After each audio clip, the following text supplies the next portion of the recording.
Grabe yung dumi.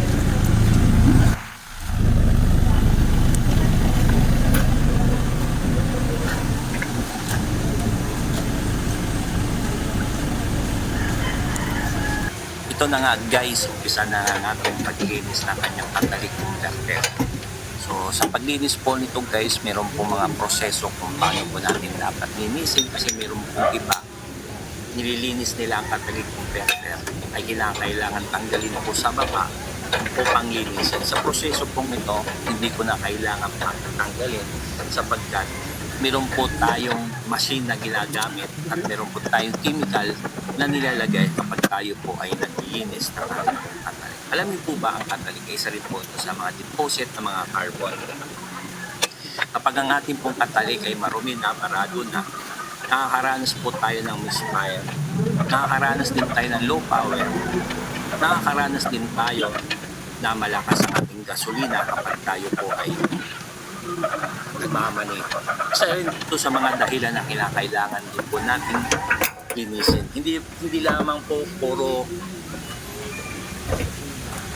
PMS, puro paglinis lamang ng tinatawag po natin EGR. Nakakalimutan natin na ang ating pong catalytic ay imbakan din ng mga carbon, dinadaanan ng hangin o carbon na tinatapon po sa ating exhaust. So sa proseso pong ito ay makikita po natin katulad na kanina na pinakita ko kung paano po ang nilinis ko po ang ating pong catalytic without removing po. So ang nililinis po natin dito ay dalawa po, isa pong catalytic at oxygen sensor at meron po tayo na halong chemical dyan upang yung mga carbon po sa loob ng ating catalytic ay kanya pong tutunawin.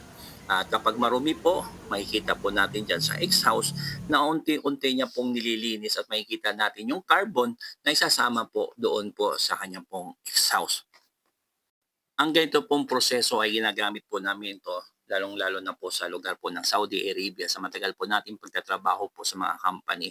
Ito po ay ginagamit po namin ng panlinis. Although hindi lamang po ito panlinis sa ating pong catalytic, kundi po ito po ay panlinis din po sa ating pong barbula, sa ating pong injector na kung saan mga deposit po sa ating pong barbula sa ibabaw po ng ating piston ay nililinis din ito. Pero sa prosesong ito, catalyst lamang po ang ating pong nililinis sa ngayon dahil nung nagpa-service ang ating customer, nakita ko ang kanyang pong tambutso ay medyo mausok kaya nag-decide ako na linisin ang kanyang catalyst.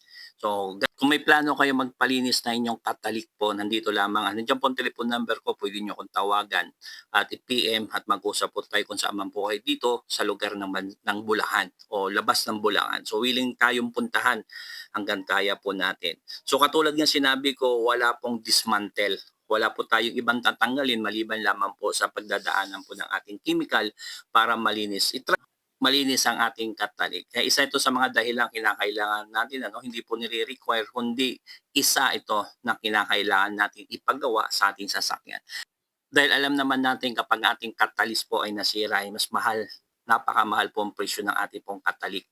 Kaya importante talaga na ipalinis katulad po sa nakita niyo yan ng ating pong catalytic ay nililinis. Ayan pong bulaan na yan is pamamagitan ng chemical na ating pong nilagay at makikita natin dyan. So guys, kung nagustuhan mo ang bidyong ito, follow, like, and share sa mga bidyong ito para ma-update kita sa sunod ng aking mga upload na video. Salamat, Mr. Pads.